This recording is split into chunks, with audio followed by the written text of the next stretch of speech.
10億円規模の商談なんて朝飯前だ。俺の足引っ張るなよ。そう言ったのは、31歳の若さで常務執行役員。彼は俺より年下だが上司である。業界きっての敏腕エリートと呼ばれる男が、高価なネクタイを執拗に触りながら、上辺だけの笑顔を浮かべる。が、その言葉とは裏腹に、商談での男の声は震えていた。つまり、生産効率を、数分前まで自信満々だった男が、プレゼン資料を前に言葉を詰まらせる。大手取引先の会議室で空気は一気に凍りついた。席には31歳の美人経営者。業界屈指の実力者だ。彼女は眉を潜め、男から目をそらした。それを見た俺はもう黙ってはいられなかった。失礼いたします。製造業、改革部門のものです。会議室の後ろの席から俺は静かに立ち上がる。俺の差し出した名刺を見た瞬間、美人経営者の瞳が大きく見開かれた。そして思いもよらない言葉が。あなたとなら契約します。その一言で男の表情が一変する。何を言うんだ？この案件の責任者は俺だぞ。男は声を荒げたが、経営者は毅然とした態度で言い放つ。あなたのような方には任せられません。彼の凄さがわからないなんて、あなた大したことありませんね。そう言われた男は、唖然とした顔で俺を見つめる。そして、この出来事が、後の俺の人生を大きく変えることになるなんて、この時は知る由もなかった。俺の名前は池田修二。今年で37歳になる経営コンサルタントだ。とりわけ、製造業の改革を得意としている。工場の生産ラインを効率化したり、在庫管理システムを見直したり、一見、地味な仕事に思えるかもしれない。でも、この仕事には確かな手応えがある。工場で働く人たちの笑顔を見るたび、心が温かくなる。効率化って言うと冷たい言葉に聞こえるけど、本当は違う。無駄な残業が減り、作業者の負担が軽くなり、そして何より、自分の仕事に誇りが持てるようになったという言葉をもらえる。それが、この仕事の一番の醍醐味だ。今日から2年ぶりの本社勤務になる。海外の工場を転々としながら、各国の製造現場の改革に携わってきた日々が、まるで昨日のことのように思い出される。エレベーターに乗り込んで、25階のボタンを押す。窓越しに見える朝日が、今日という日の始まりを祝福してくれているようだった。あら、池田さん、本社に戻ってこられたんですね。受付で三井さんが微笑みかける。彼女とは新入社員の頃からの付き合いで、いつも温かく接してくれる存在だ。俺より年下だが、そんなこと気にならないくらい、出世街道まっしぐらの人物。知識や交渉力に秀でており、会社全体から注目を受けている。ただいま戻りました。三井さんは相変わらずお元気そうで。その時、背後から冷たい声が響いた。あれ？誰かと思ったら、無能の池田さんじゃないですか。振り向くと、そこには佐々木常務の姿があった。31歳にして、常務執行役員。業界きっての敏腕エリートとして名を馳せている男だ。おはようございます、佐々木常務。無能という言葉に思わず歯を食いしばった。後味の悪い苦さが喉の奥に広がる。ご無沙汰しております。形だけの挨拶を返しながら、俺は佐々木の冷ややかな視線を受け止めた。彼の口元には薄く皮肉な笑みが浮かんでいる。随分と長い出張だったんですね。まあ、地方の工場ですから、池田さんでもなんとかなったんでしょうね。その言葉には明らかな侮蔑が込められていた。佐々木は意図的に声を大きくし、周囲の社員たちに聞こえるように話している。受付にいた三井さんが気まずそうな表情を浮かべた。彼を見て、約1ヶ月前のことが不意に頭をよぎる。同期から、合コンの数合わせで頼む、と連絡があったのは、一時帰国した時の本社打ち合わせを終えた夜のことだった。断ろうと思ったが、同期の、頼むよマジで、佐々木常務も来るんだ。人数が少ないと怒られる。という言葉に、さらに気が重くなった。でも、同期の頼みを断るのも気が引けて、結局は了承してしまう。待ち合わせの個室に入ると、すでに佐々木の姿があった。普段のスーツ姿とは違い、カジュアルながら明らかにブランド物のシャツに身を包んでいる。彼は俺を見て、開口一番こう言った。あれ？池田さんですか？数合わせとは聞いてましたが、まあいいでしょう。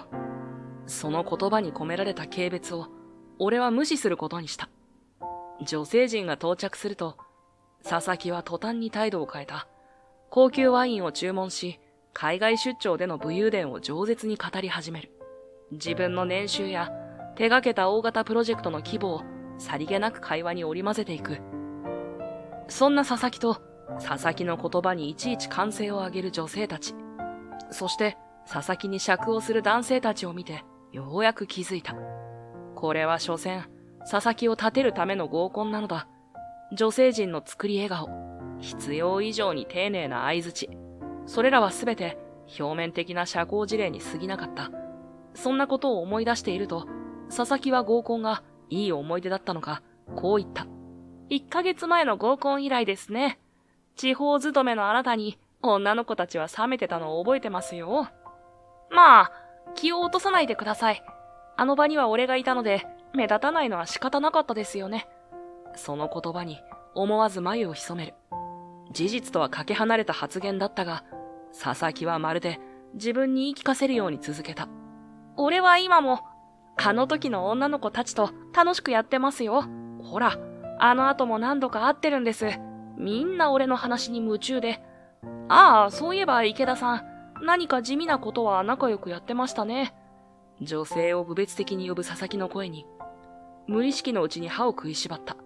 確かに、控えめな女性と話をした覚えがあるが、その言い方はないだろう。誰かの外見や立場を馬鹿にして、自分の優位性を確認しないと生きていけない。そんな佐々木の生き方が突如として哀れに思えた。数字や実績、地位や年収、確かにそれらは重要かもしれない。でも、本当に大切なものはもっと別のところにあるはずだ。手続きがあるので、これで失礼します。佐々木の前を通り過ぎながら、俺は静かに告げた。彼の言葉に感情的に反応する必要はない。なぜなら、本当に大切なものが何なのか、俺にはちゃんと分かっているから。佐々木は、時折嫌がらせや皮肉とも言える言動をその後も続けた。だが俺は、そんな彼の態度を意に介さず、黙々と自分の仕事をこなしていった。そんなある日、社長室に呼び出された。池田くん、明日の、烏の精密工業との商談に同行してもらいたい。社長の言葉に思わず眉を潜める。その案件は佐々木が担当する10億規模のビッグプロジェクトだ。工場の全面的な生産システム刷新を含む大型案件で会社の今期の業績を左右しかねない重要な商談。佐々木常務の案件ですが。ああ、彼の提案資料は君が作っただろう。社長の言葉に小さくうなずく。確かに提案資料は俺が作成した。海外の工場改革で培ったノウハウをすべて注ぎ込んで。まあ、佐々木に、これくらいなら池田さんにもできるでしょう、と押し付けられたのだが、そのことを社長は知らない。翌日、烏の精密工業の会議室で、佐々木の説明は早くもつまずいていた。つまり、生産効率を、佐々木の声が震えている。普段の高圧的な態度は影を潜め、資料の説明すらまともにできない。きっと、俺の資料を読み込んでなかったのだろう。確認してくれと言っておいたはずだが、池田さんが作った資料なんて前もって見ておかなくても大丈夫でしょう。俺は忙しいんで。と一蹴された。その結果がこれだ。そんな彼の様子に、烏野里奈の表情が徐々に曇っていく。31歳。実力派の美人経営者として業界で評判の彼女は佐々木の拙い説明に辟易としているようだった。このままじゃダメだ。資料を作った責任者として黙って見ているわけにはいかない。失礼いたします。製造業改革部門の池田と申します。俺は手を挙げて立ち上がった。名刺を差し出した瞬間、リナさんの瞳が大きく見開かれた。その表情の変化が気になったが、それどころではない。俺はプロジェクターのリモコンを手に取った。当資料の作成責任は私にありますので、補足説明させていただいてもよろしいでしょうか。リナが小さくうなずく。その瞬間、佐々木が俺を睨みつけているのが見えた。だが、もはやそんなことを気にしている場合ではない。深く息を吸い込んで説明を始める。御社の製造現場が抱える最大の課題は、在庫管理システムの非効率性にあります。スクリーンに映し出された図を指しながら、俺は淡々と語り続けた。現在の在庫管理は、いわゆるプッシュ型、つまり見込み発注による大量生産方式です。これにより、過剰在庫と在庫切れという相反する問題が同時に発生している。リナが真剣な表情でうなずく。その通りです。でも、それを改善するには莫大なコストが。いいえ、俺は静かに首を振った。弊社が提案するのは、既存のシステムを活かしながら、段階的に改革を進めていく方法です。プレゼンの画面を切り替えると、そこには具体的な工程表とコスト削減のシミュレーションが示されていた。まず第一段階として、在庫データのリアルタイム化を図ります。これには、私が先日導入したベトナム工場のシステムをベースに、説明を続けながら、ふとリナの表情が明るくなっていくのに気づく。このシステムなら確かに。彼女は熱心にメモを取りながら、時折鋭い質問を投げかけてくる。その一つ一つに的確に回答していく。アジアの工場での経験が確実に生きていた。現場の作業者の声、管理職の悩み、経営層の期待。それらすべてを熟知しているからこそ、説得力のある説明ができる。そして最終的には、このように在庫回転率が 1.5 倍に向上。営業利益率は現状の 8% から 12% への改善が見込めます。プレゼンを締めくくると、会議室に静寂が流れた。素晴らしいプランです。これなら、私たちの現場でも実現できそうです。ありがとうございます。彼女は一旦言葉を切り、会議室にいる全員の顔を見渡した。ただし、弊社でこちらの案を採用するにあたって、一つ条件があります。その言葉に、佐々木が身を乗り出す。池田さんに直接担当していただけませんか？え？佐々木が思わず声を上げる。その声には焦りと動揺が滲んでいた。いや、しかし、私が責任者で、申し訳ありませんが、リナさんは毅然とした態度で言葉を続ける。このプロジェクトは、弊社の将来を左右する重要案件です。現場を知り尽くした方に、直接指揮を取っていただきたい。それが弊社の希望です。佐々木の顔がこわばる。普段の高慢な態度は影を潜め、焦りの色が浮かんでいる。池田さん、いかがでしょうか？リナさんの視線がまっすぐに俺に向けられる。その瞳には期待と、そして何か別の感情が宿っているように見えた。承知しました。俺は静かにうなずいた。御社の改革のために全力を尽くさせていただきます。ありがとうございます。リナさんの表情が柔らかな笑みに変わる。それは純粋に喜びを表現した笑顔だった。佐々木は唇を噛み締めている。だが、今の俺には彼の様子を気にする余裕はない。このプロジェクトを成功させる。それが今の俺に課せられた使命だった。会議室を後にするとき、リナさんが小声でこう言った。池田さん、よろしかったら、この後少しお時間よろしいでしょうか。振り返ると、彼女は少し緊張した様子で立っている。昼食をご一緒させていただけないでしょうか。その言葉に一瞬戸惑いを覚える。だが、これから一緒にプロジェクトを進めていく上で、打ち合わせの時間は必要だろう。はい、もちろんです。近くのイタリアンレストランに入る。サラダを前に、リナさんがポンと手を合わせていった。実は、池田さんのことを前から聞いてたんですよ。今日こうしてお会いして、本当に噂通りだって感じて、ちょっと感動してます。彼女の瞳はキラキラ輝き、まるで嬉しくて仕方がないとでも言わんばかりだ。噂通りって、どういうことですか？俺がそう尋ねると、リナさんは照れくさそうに笑いながら、フォークを小さく動かした。池田さん、姉のこと覚えてます？ 1 ヶ月くらい前に合コンでご一緒したはずなんですけど。そこで彼女は言いにくそうに一瞬口ごもる。姉？はい、カラスのリカと言います。1ヶ月ほど前の合コンで。その言葉に突如として記憶が蘇った。佐々木のため集められた合コン。確かにあの合コンで一人だけ控えめな女性がいた。他の女性が佐々木に群がる中、一人だけ静かに座っていた女性。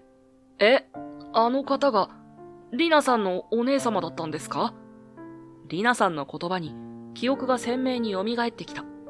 あの夜、佐々木の華やかな話術に周りが盛り上がる中、一人だけ端に座っていた女性。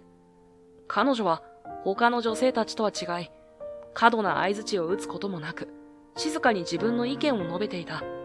工場の生産性向上について話題が及んだとき、彼女は真摯な表情で質問してきた。その時の会話が今でも心に残っている。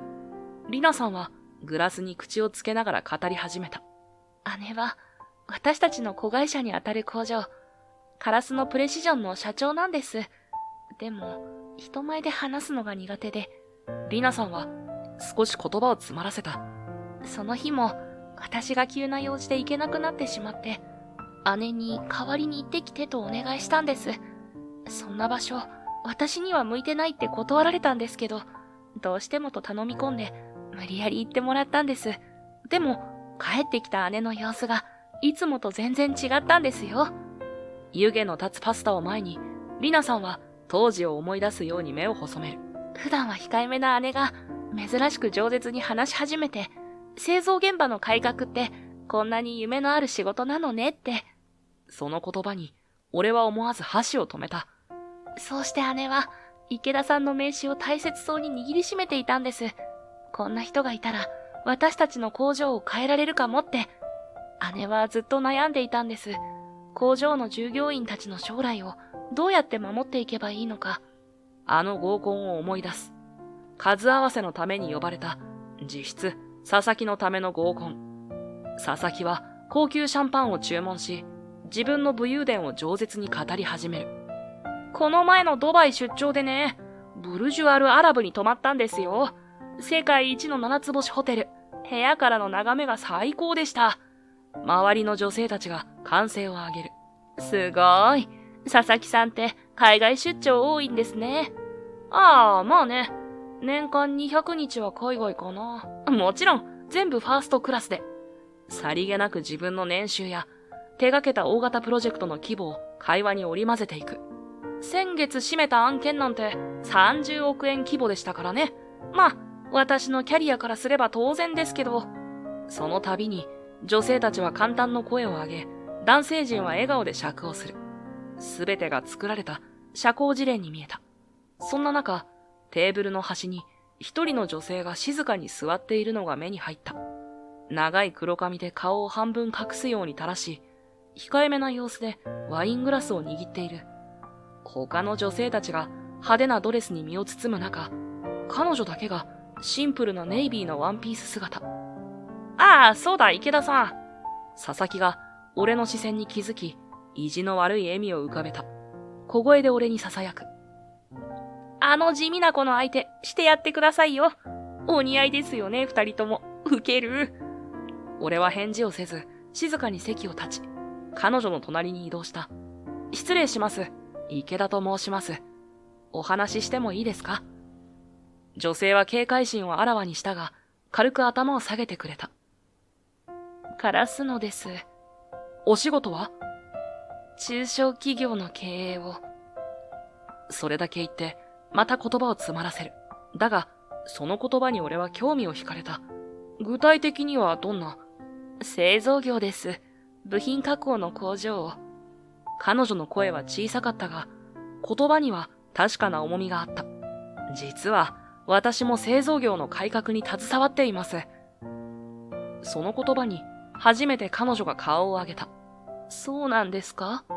その瞳には、純粋な興味が灯っていた。現場の改善って、本当に難しいんです。新しいシステムを導入しても、ベテランの職人さんたちになかなか受け入れてもらえなくて、彼女の言葉に思わず身を乗り出す。そこには現場を知る者にしかわからない悩みが込められていた。そうですね。数字での改善は比較的簡単です。でも、人の心を置き去りにした改革は必ず失敗します。私もそう思うんです。彼女の声が少しずつ強くなっていく。うちの工場では60代、70代の職人さんが多くて、デジタル化を進めたいのになかなか理解を得られなくて、いくらシステムを新しく導入しても、若い人たちばかりが使いこなして、肝心のベテランの方々とのギャップが埋まらない。新しいやり方なんてわからないと投げやりになったり、俺たちの技を否定するのかと反発されたり、その一方で、若手は若手で、職人さんがいると口出ししづらいなんて遠慮してしまうんです。話が製造現場の話題になると、彼女の表情が生き生きとしてきた。その瞳には確かな信念が宿っている。私がやらなければ誰がやるのって自分に言い聞かせています。職人さんたちの技術や誇りを大切にしながら、それを新しい形で次の世代につなげていく。その方法を見つけたいんです。正直不安ばかりです。でも私絶対に諦めたくないんです。今までお世話になってきた工場の人たちと一緒に未来を切り開いていきたいから。池田さん、すみません。なんだか一方的に話しちゃって。彼女は頬を染めながら少しばかり恥ずかしそうに笑う。いいえ、そんな。すごく大事なお話ですね。よくわかりますよ、そのお気持ち。不意に彼女の瞳が輝いた。まるで自分の胸の奥にある思いをやっと認めてもらえたかのように。その時、彼女が髪をかき上げた瞬間、左頬に大きな傷跡が見えた。細い線が頬から首筋まで伸びている。彼女はすぐに髪で隠そうとしたが、俺は見てしまっていた。彼女は諦めたのか、自重するように微笑んだ。昔、ちょっとした事故で、だからこんな派手な場所には似合わないですよね。そんなことありません。思わず強い口調になってしまった。烏野さんの話はとても心に響きました。現場のことを、人のことを、こんなに真剣に考えている経営者は珍しい。彼女の瞳が驚きに見開かれる。数字や実績、見た目や立場、確かにそれらは重要かもしれない。でも、本当の人の魅力はもっと別のところにあると思うんです。俺は真摯な表情で続けた。人を思いやり、幸せを願う気持ち。烏野さんにはその心がある。池田さん、彼女の瞳が潤んでいく。ありがとうございます。私、初めてこんな風に認めてもらえて。その時、佐々木の大きな声が響いた。おや、地味コンビで盛り上がってますね。その言葉に、周りから笑い声が漏れる。だが、もはやそんな声は気にならなかった。別れ際、彼女が小さな声で呼び止めた。連絡先を教えていただけないでしょうか。ええ、もちろん。スマートフォンを取り出すが、画面が真っ暗になっている。どうやら電池が切れてしまったようだ。申し訳ありません。充電が。名刺でもいいですか。俺は名刺を取り出し、裏に携帯番号を書き込んだ。些細なことでも構いません。工場のことで困ったらいつでも相談してください。彼女は嬉しそうにその名刺を両手で受け取った。ありがとうございます。今日は本当に楽しかった。その時の彼女の笑顔が今でも心に残っている。控えめで、でも確かな芯の通った笑顔。それは佐々木に群がる女性たちの作り笑いとはまるで違うものだった。リナさんの声がその思い出を遮る。実はあの夜がきっかけで姉はすっごく変わったんです。もう私までびっくりしちゃうくらい。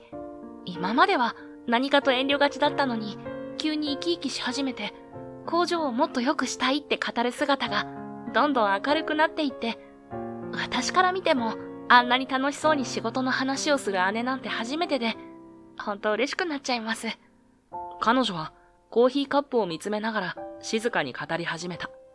姉が信頼する人なら間違いない。今日の説明を聞いて、その思いはさらに強くなりました。ありがとうございます。いいえ、私たちこそ、池田さんの説明も計画も本当にわかりやすかった。現場への配慮が隅々まで感じられて、姉が惚れ込むはずです。リナさんは嬉しそうに微笑んだ。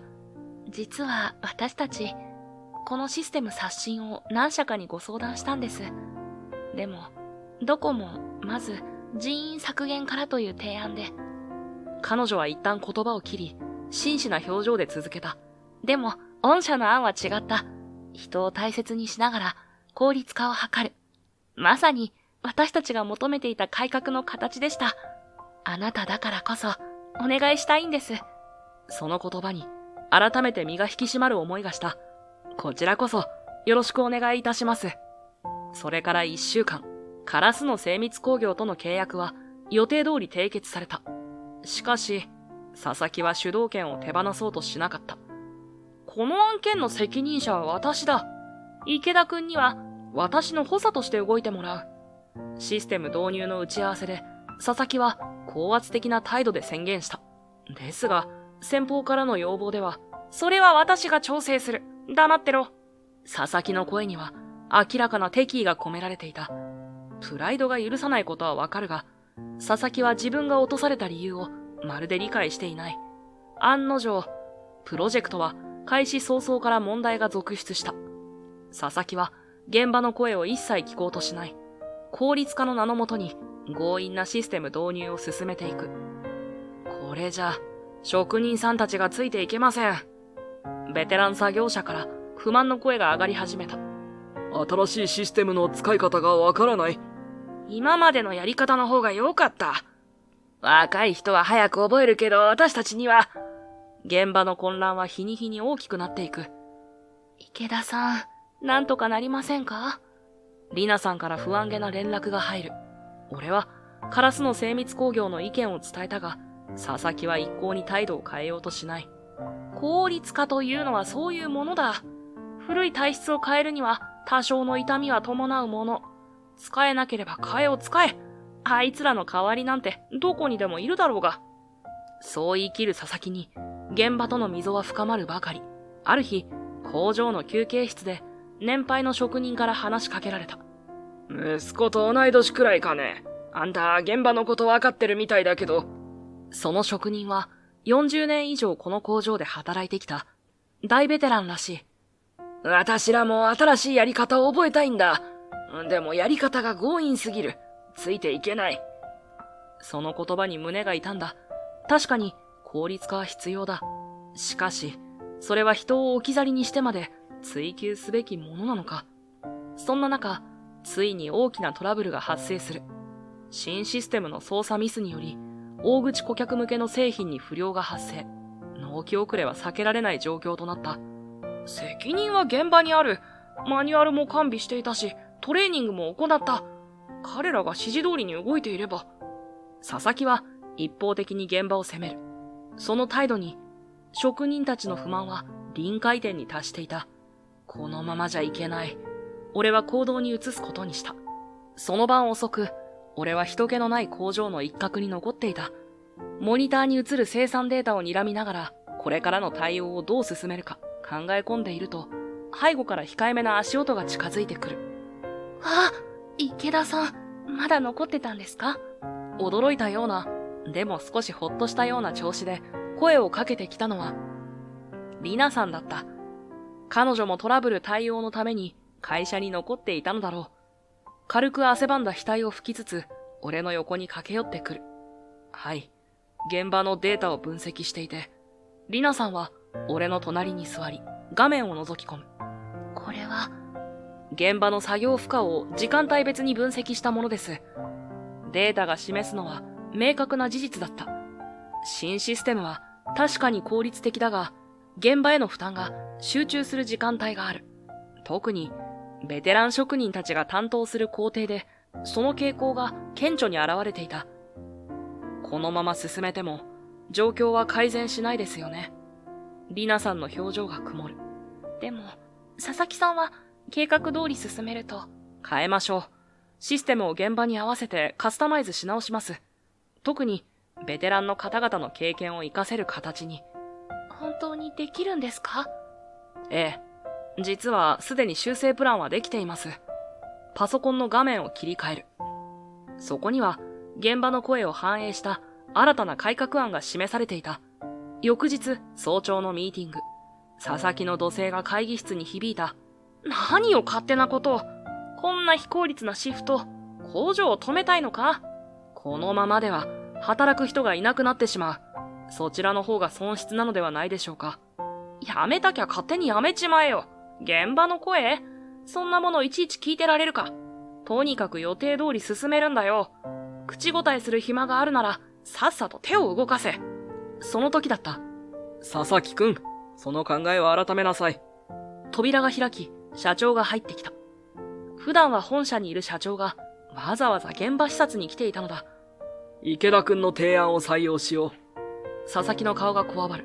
しかし社長、スケジュールが。いいえ、むしろこれで納期は確実に守れます。俺は冷静に説明を始めた。現場の協力を得られれば、作業効率は確実に向上します。実は昨夜、ベテランの職人さんたちと話し合いました。皆さん、改革自体には前向きなんです。ただ、自分たちの経験が活かせる形で進めたいと。そう告げながら、新たな工程表を示す。それは、ベテラン職人たちの知恵と、新システムの利点を融合させた案だった。なるほど、素晴らしい。社長が満足げにうなずく。現場の心をつかみ、そして具体的な解決策まで示す。さすがだよ、池田くん。その言葉に、佐々木は歯ぎしりをした。社長の了承を得て始めた新たな計画は、驚くほどスムーズに進んでいった。ベテラン職人たちが若手を指導し、若手は新システムの操作を教える。世代を超えた協力体制が自然と生まれていく。1ヶ月後、システムは予定通り稼働。生産性は目標値を大きく上回り、不良率も激減した。工場の休憩室で一息つこうとベンチに腰を下ろしたところへ、リナさんが明るい声でやってきた。池田さん、ちょっと休憩してます？じゃあ、お疲れ様のコーヒーどうぞ。彼女はにっこり笑いながら紙コップを手渡してくれる。ほんのり甘い香りが鼻をくすぐり、思わずほっと息が漏れた。ありがとうございます。助かります。やっぱり夕方になると疲れがたまりますね。軽く礼を言うと、リナさんはわざと大げさに首を振ってみせる。そりゃそうですよ。池田さん、今日ずっと動きっぱなしでしたから。私だって見てるだけで膝ガクガクですもん。でも安心してください。コーヒーにお砂糖多めに入れてきましたから。え、マジですか？普段ブラックで慣れてるから、ちょっと胃袋がびっくりしそうだな。そう言いながらも、一口含むと確かに甘い。甘すぎる。けれど、このぐらいは疲労が溜まった体にはちょうどいいかもしれないと思うことにした。でも本当に助かります。現場の混乱が落ち着いてきたのも、リナさん含め皆さんが協力してくれたおかげですよ。真面目な感謝を伝えると、リナさんは一瞬だけ照れたように目を伏せる。こちらこそ、池田さんがいなかったらどうしたらいいのって泣いてたかも。実際姉も池田さんのおかげで新しい道が見えたってすっごく感謝してましたよ。私も同じです。なんだか改革って聞くと冷たいイメージがあったんですけど、池田さんって人の心に寄り添うじゃないですか。そこが私にとってすごく新鮮で、ほら、こうやって甘いコーヒーも用意しちゃうくらいってことですね。彼女はクスッと笑って、頬にかかった髪を耳にかき上げた。そう言っていただけると嬉しいですね。俺も勉強になることだらけですよ。やっぱり現場の声を聞くのは大事だと改めて痛感しました。するとリナさんは持っていた紙コップを掲げるように持ち上げた。それじゃあ、感謝の気持ちを込めて、ここで一杯分の乾杯でもします？お疲れ様&これからもよろしくってことで。いいですね。お疲れ様です。これからもよろしくお願いします。コツンと紙コップ同士を軽く合わせると、二人だけの小さな乾杯の音が休憩室に響いた。穏やかな夕暮れの光の中、俺たちはお互いの笑顔を見つめ合うのだった。その翌週、本社での役員会議で予想もしていなかった言葉を耳にした。池田君を統括部長に推薦したい。社長の言葉に会議室が静まり返る。現場を知り、人の心をつかむ。そして確実に結果を出す。それこそが我が社の求める人材だ。君の周りへの接し方、面倒見の良さ、そして何よりどんな状況でも冷静に対応できる判断力。上に立つ者の器は十分すぎるほどある。佐々木の表情がこわばっているのが分かったが、見ないふりをした。この件をリナさんに伝えると、祝福の言葉をもらうと同時に、こんな提案をされた。実は姉も池田さんに会いたがってるんです。私、池田さんにどれだけ助けられてるかを話したら、私もその人にアドバイス欲しいって、お忙しいかもしれないですけど、よかったらどうですか？経営者相手にアドバイスなんてできるのだろうか、と不安がよぎる。しかし、試してみなければわからない。俺はうなずいた。自分でお役に立てるのなら、よろしくお願いします。そして数日後、俺とカラスのリカさんは、喫茶店で再会した。お久しぶりです。リカさんは、合コンの時と同じように、長い黒髪で、左方の傷を隠すように座っている。だが、その表情には、以前のような緊張感はない。むしろ、穏やかな微笑みを浮かべている。池田さん、あの時はありがとうございました。彼女の声には、確かな自信が宿っていた。妹から聞きました。ベテランの職人さんたちと、若手が一つになって改革を進めていく様子を。リナさんが、意味ありげな笑みを浮かべる。だって、池田さんとは意気投合してらしたみたいですし、製造業の未来について、随分と熱心にお話しされてたって、からかうようなリナの声に、リカさんは頬をあからめる。もう、そんな風に言わなくたって。だって、本当のことでしょ？あの日からずっと池田さんのことを。その向かいで、リナさんが姉をからかうようににやりと笑った。しかしその後、何を言っていいのかわからず、沈黙が続いた。池田さん、ほら、メニューに新しいスイーツ出てますよ。カフェモカなんかも美味しそうじゃないですか。甘党の池田さんにはぴったりかと。リナさんが苦し紛れに話しかける。俺は思わず苦笑いだ。いやいや、俺そんなに甘党でしたっけ？何言ってるんですか。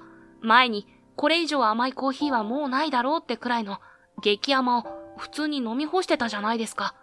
あれ、私が多めに砂糖入れすぎちゃったやつ。ああ、あれね。正直に言うと、舌が溶けるかと思ったよ。俺とリナさん、同時にクスクス笑い合う。あの時は、ベトナム産の甘い練乳まで入っていて、正直、これ飲めるのかと驚いたのを覚えている。でも今思えば、あれも楽しかった思い出だ。思い出して笑っていると、リナさんが軽く背伸びをしながら椅子を引いた。そろそろ私抜けようかな。姉さんと池田さん、もうちょっと話したいんじゃないかと思って。先ほどまで笑顔だったリナさんが、急に申し訳なさそうな表情で立ち上がる。ちらりと腕時計を確認しつつ、姉さんに悪いし、と小声で付け足した。しかし、そのタイミングでリカさんが不意に口を開く。いいえ、私も用事があるから先に行くわ。ごめんなさいね。せっかく3人で集まったのに。え？リナさんは驚いたように目を瞬かせる。俺も同じく面食らった。リカさんはすっと椅子を引き、カバンを肩にかけると、淡々とした調子で言葉を続けた。大丈夫。池田さんのことは任せるわ。私はちょっと会社に戻らないといけなくて。でも、リナさんが心配そうに声をかけると、リカさんは少しだけ視線をそらしたまま、グラスに残った飲み物を一気に飲み干す。急に呼び出しが入ったのよ。本当にごめんなさい。続きはまた今度ゆっくりね。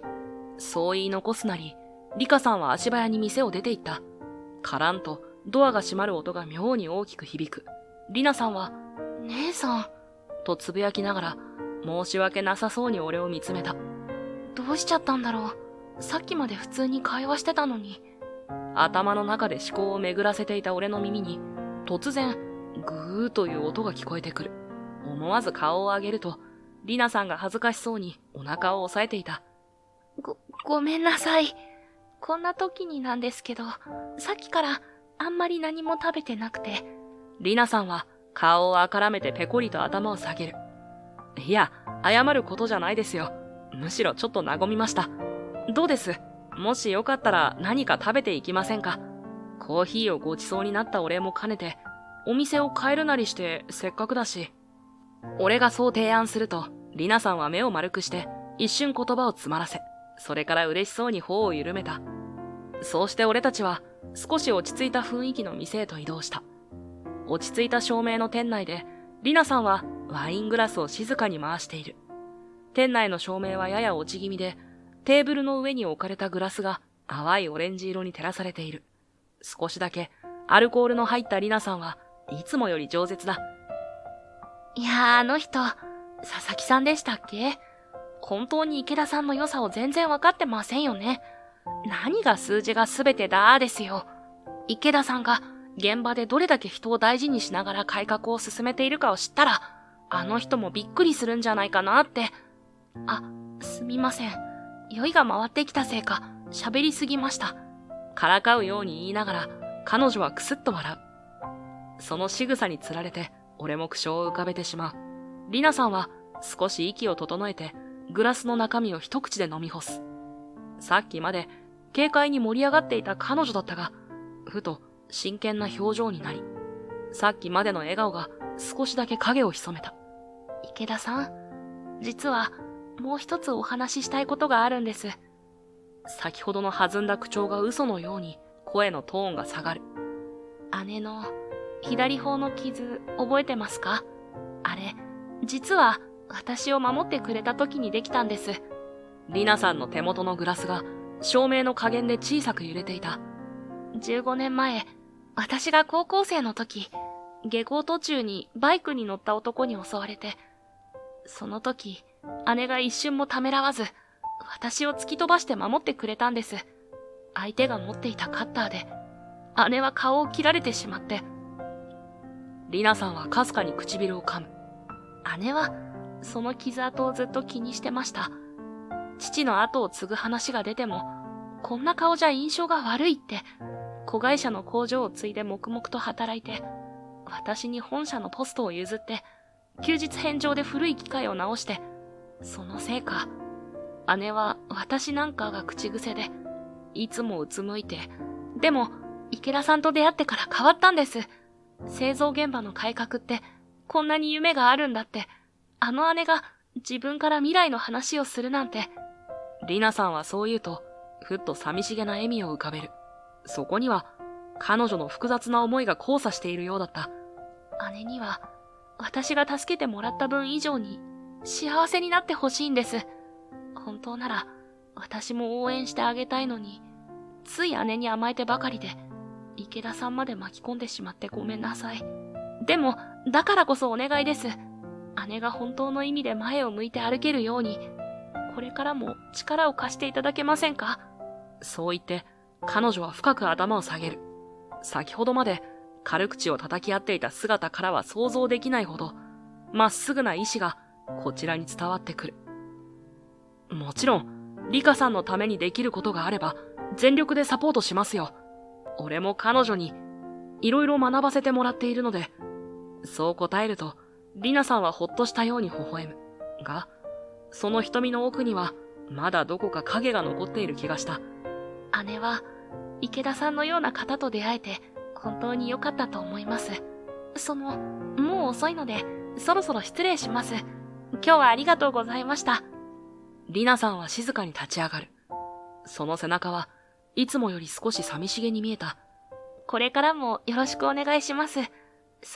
良き取引先として。最後にそう告げて、リナさんは足早に店を後にする。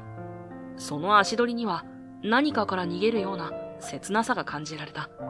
俺は空になったワイングラスを見つめながら、リナさんの言葉の一つ一つを反芻していた。そこには姉への深い愛情と感謝、そして何か別の言葉にできない思いが隠されているような気がした。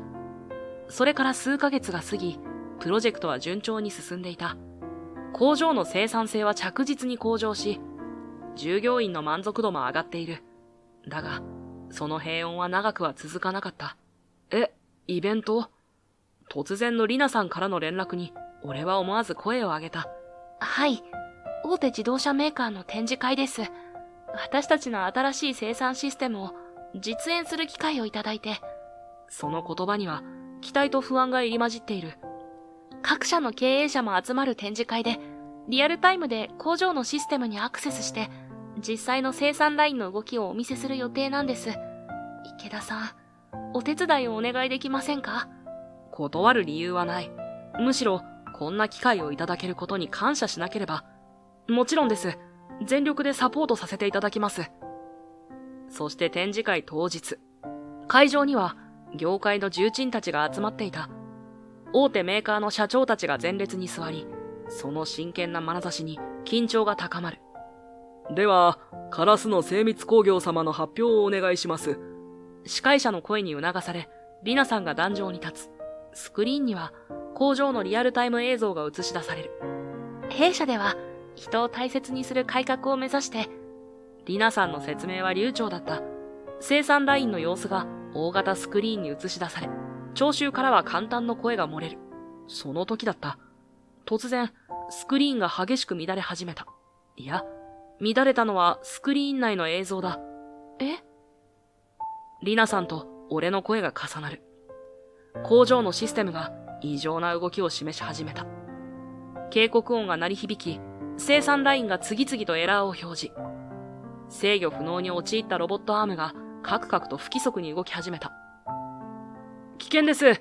ライン上の作業員を避難させてください。工場内のアラームが鳴り響く中、作業員たちが慌てて避難を始める映像が映し出される。会場が騒然となる。これは、サイバー攻撃の可能性が？システムに重大な欠陥があるのでは？こんな危険なシステムを導入するなんて。聴衆から厳しい声が飛び交う。リナさんの顔が青ざめていく。どうにかしなければ。俺は震える手でパソコンを操作するが反応がない。その時、会場の後ろから一つの声が響いた。落ち着いてください。システムを手動モードに切り替えて。振り返ると、そこにはリカさんの姿があった。彼女は左方の傷を気にする様子もなく、俺たちの元に走ってくる。俺は彼女の言葉を受け、現場に連絡を入れた。サブシステムを起動して、メインラインとの接続を遮断してください。はい。リカさんの指示は的確だった。工場のベテラン作業者たちが、彼女の指示に従って素早く行動する。あとは、各ラインのバックアップシステムをここから順次起動して、リカさんが俺の手元の指示書を順番に指さしていく。スクリーンの映像が安定していき、数分後、生産ラインは完全に制御下に置かれ、機器は去った。会場が静まり返る。あれは、カラスのプレシジョンの社長じゃないか。非常時の対応、見事だ。手動での制御が可能なバックアップシステムをあそこまで迅速に動かせるとなると、日頃からの点検確認を怠っていないのだろうな。聴衆からは先ほどとは打って変わって称賛の声が上がる。展示会は無事に終了したが、この出来事は大きな波紋を呼んだ。池田くん、今回の件について説明をしてほしい。本社に戻った直後、上司から呼び出しを受ける。事態を重く見た経営陣が、緊急の対応を求めてきたのだ。申し訳ありません。すべて予期せぬエラーでして。聞き込みによると、現場の人間は誰もシステムに触れていないとのことです。つまり原因はまだ分かっていないんだね。はい。現在カラスの精密工業の現場監督の協力を得て、救命に全力を。分かった。判明次第報告を頼むよ。その時、会議室のドアが勢いよく開いた。そんな生ぬるい対応でいいんですか？佐々木の冷ややかな声が響く。彼は俺を睨みながら、ゆっくりと歩み寄ってきた。こんな重要な展示会でシステムに不具合が出るなんて、池田さんの力量不足ですね。その言葉には明らかなあざけりが込められていた。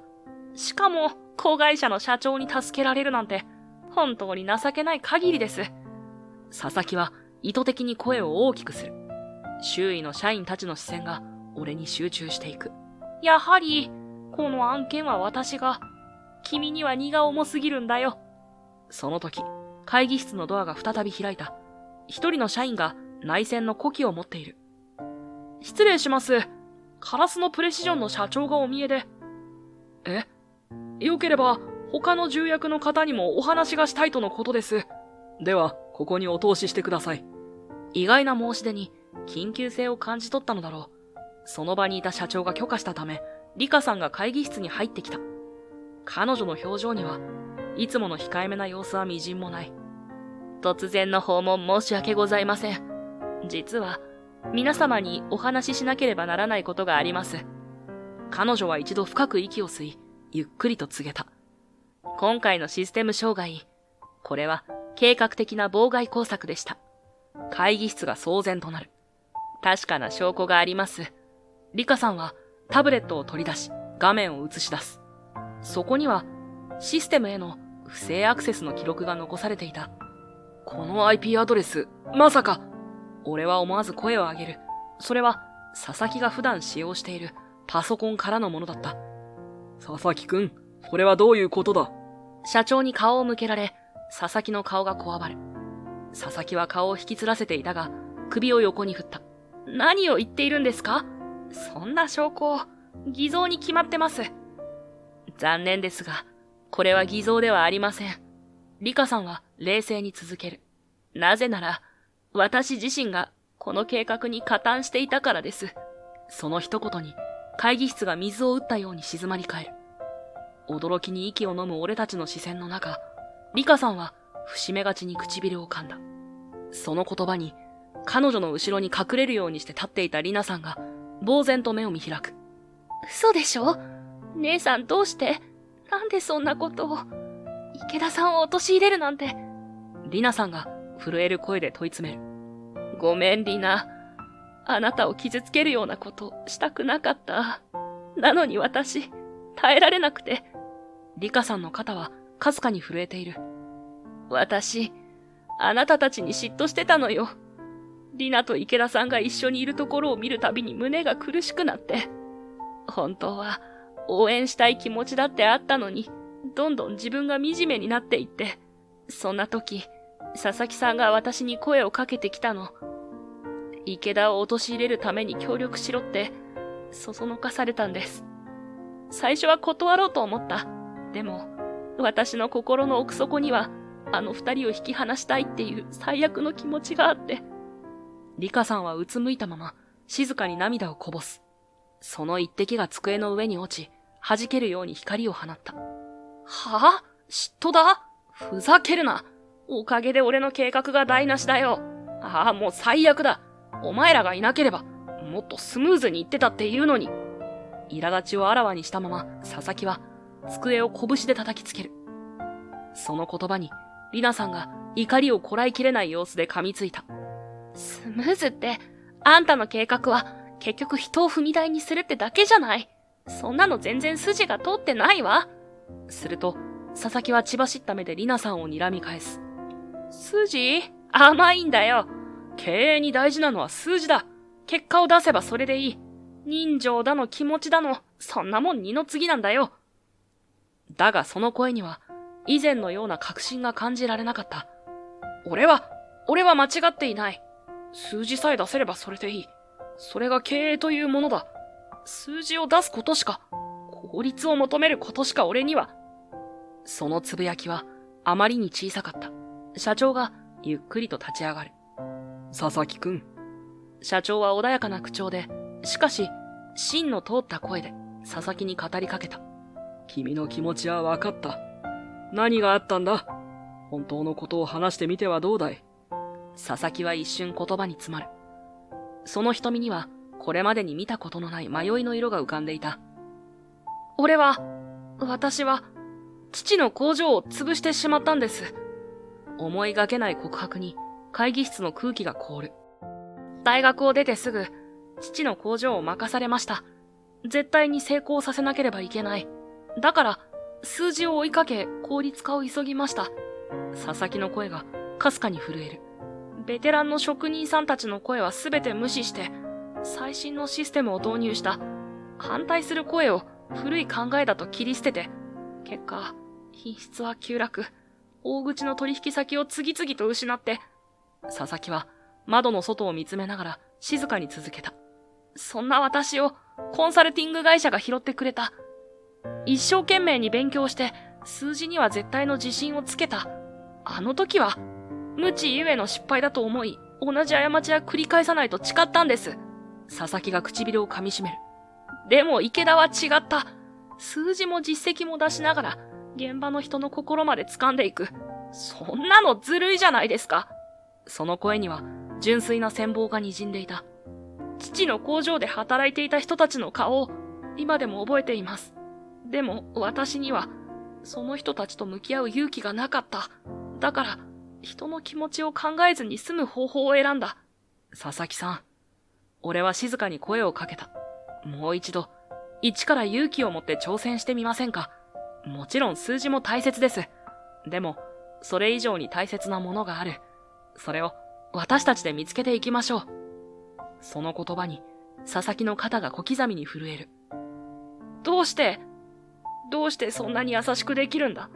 お前を陥れようとしていたんだぞ。佐々木の声がかすれる。実は、この新プロジェクトの現場にいるメンバーの中に、昔、佐々木さんの工場で働いていた人がいるんです。彼からあなたのことをいろいろ聞きましてね。父上の工場が厳しくなった時、佐々木さんは真っ先に動いたそうですね。再就職先を探したり、潰れかけた機械を一つ一つ改良しようと奔走していた、と。でも、本当は優しさを隠すのが下手なんだろうって、佐々木さんを頼むって言われました。俺の言葉に佐々木は顔を上げ、目に涙を浮かべた。謝罪は現場の皆さんにもしていただきましょう。社長が毅然とした声で告げる。そして今回の件の責任もしっかりと取ってもらう。それが本当の償いになるはずだ。佐々木は黙ってうなずいた。ただし、社長は不思議な優しさを含んだ微笑みを浮かべる。これを機に君も変われるはずだ。池田くんと一緒に新しい道を見つけていってほしい。その言葉に佐々木の表情がわずかに明るくなる。はい、ありがとうございます。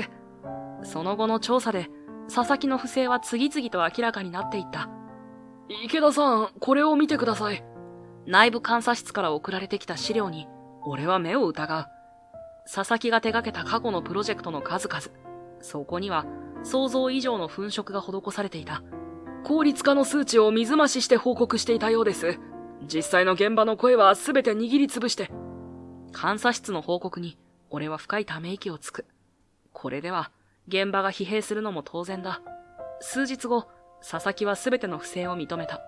彼は工場を回り、一つ一つ丁寧に謝罪していく。申し訳ありませんでした。私は数字しか見ていませんでした。土下座までして謝罪する佐々木の姿に、現場の職人たちは唖然としている。そんな中、白髪の混じったベテランの男が懐かしそうに声を上げた。まさか、あんたとこんな形で再会するとはな。男の声に反応した佐々木は、伏せていた顔をゆっくりと上げる。驚きの色が瞳に広がった。もしかして田中さんですよね。父の工場で。男はわずかに目を丸くした後、照れくさそうに微笑んだ。ああ、覚えててくれたか。昔あんたの親父さんのところで旋盤を任されてた田中だよ。もちろん覚えてます。すみません。ずっと仕事に追われて、皆さんをちゃんと見る余裕もなくて、改めて本当に申し訳ありませんでした。そう言って、佐々木は頭を深々と下げる。田中は苦い笑みを浮かべながら、佐々木を見下ろした。まあ、あんたが変わったってんなら、俺らも歩み寄らねえとな。昔の借りはそのままにしとかねえ。これからは、俺たちの声にも耳を傾けてくれよ。一緒にやろうや。今度こそ失敗しねえようにな。その言葉に、佐々木はもう一度、深々と頭を下げる。そこには、ただ数字にすがりついていた男ではなく、泥臭くても人と向き合おうとする決意が見え隠れしていた。結局、佐々木は上層部による調査で不正をすべて認め、降格処分を受けた。今は俺の下で再スタートを切るかのように働いている。彼はもう昔のような高圧的な態度を取らないし、相変わらず数字には強いが、以前のように数字だけに固執することはなくなった。反省と決意をにじませながら、彼は現場の人間と泥をかぶり合い、前に進む術を探している。一方、リカさんもまた、俺を陥れようとした事実を自ら明かし、罪を償う形で、しばらく工場を離れることになった。心から後悔している様子で、もう一度、従業員のために頑張り直したい。と口にする。最初はぎこちなかったけれど、彼女は現場の人々としっかり向き合いながら、自分の責任を果たそうと懸命だった。そんな中、会社は俺の実績と姿勢を評価してくれて、新たに設立された製造改革統括部の部長として、全社規模の改革を進めることになった。正直、責任は重いけれど、俺はこの道を選んだことを後悔していない。なぜなら、数字だけでもなく、情だけでもない。人を大切にする改革が確かに成果を生んでいるのを実感しているからだ。そんなある日、リナさんがニコニコしながらコーヒーの紙コップを差し出してくる。彼女からコーヒーをもらうのは久しぶりだから、なんだか懐かしい気がする。はい、池田さん。今日は激甘じゃないですよ。ちゃんと砂糖を控えめにしておきましたからね。助かります。前は舌が溶けるんじゃないかって思うくらい甘かったですよね。俺が冗談めかして言うと、リナさんは照れくさそうに肩をすくめた。あの時は私もテンション上がっちゃって、加減わかんなくなってました。あれ以来、姉さんにも砂糖はほどほどにって散々怒られましたし。姉さん。リカさんの名を口にしたリナさんは一瞬だけ視線を落とす。でも、すぐに顔を上げて明るい笑顔を見せてくれた。ああ、そうだ。姉さんに言われちゃったんですよ。ねえ、いつまで遠慮してるのって。遠慮してるって何の話です？池田さんとのことですよ。リナさんは少しだけ頬を染めて、でも冗談っぽく笑う。軽口を叩いているようで、瞳の奥はどこか真剣だ。姉さん、昔から私のことを大事にしてくれてたんです。だから私も、姉さんが一番って思うようにしてきたんですけど、いつの間にか気を使わせてたみたいで。姉さん、今すごい人気なんですよ。工場でも本社でも、めちゃくちゃ頼れる社長だって、池田さんのおかげで前向きになれたし、もう傷のことで下を向いたりしないって。確かに、リカさんは最近どんどん顔を上げるようになって、明るい表情を見せることが増えた。以前とは見違えるほど、職人さんたちにも積極的に声をかけている。きっと、あの傷はもう、彼女にとっての過去の痛みだけじゃなく、新しい誇りになったのだろう。だから姉さん、私に、これからは思いっきり自分の気持ちで動きなよって言うんです。姉さんを尊重するあまり、私が自分を隠すのは嫌だって。だから、もう遠慮しないことにしました。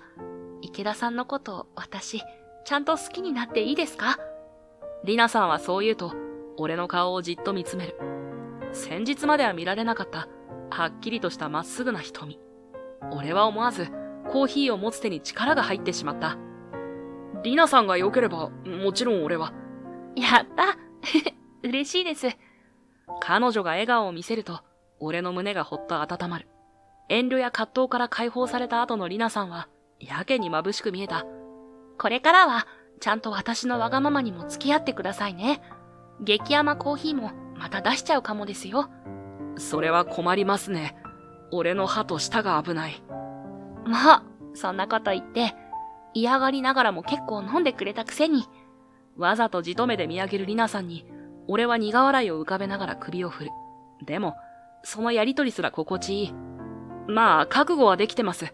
リナさんが遠慮しないなら、俺だって全力で受け止めますよ。うん。池田さんには望むところ。ですよね。そう言われて、俺は小さくうなずく。コーヒーの湯気が、そこはかとない甘い香りを漂わせている。さっきまでより、少しだけ甘い気がするのは気のせいじゃないだろう。人と向き合うことは、数字や成果だけでは測れない大切さがある。どんなにすさんだ感情や過去の失敗があったとしても、本当の声に耳を傾け合えば、少しずつ分かり合い、新しい一歩を踏み出せる。遠慮や嫉妬といった心の揺れも、誠意や思いやりで乗り越えて、より強い絆へと変えることができると、俺は信じている。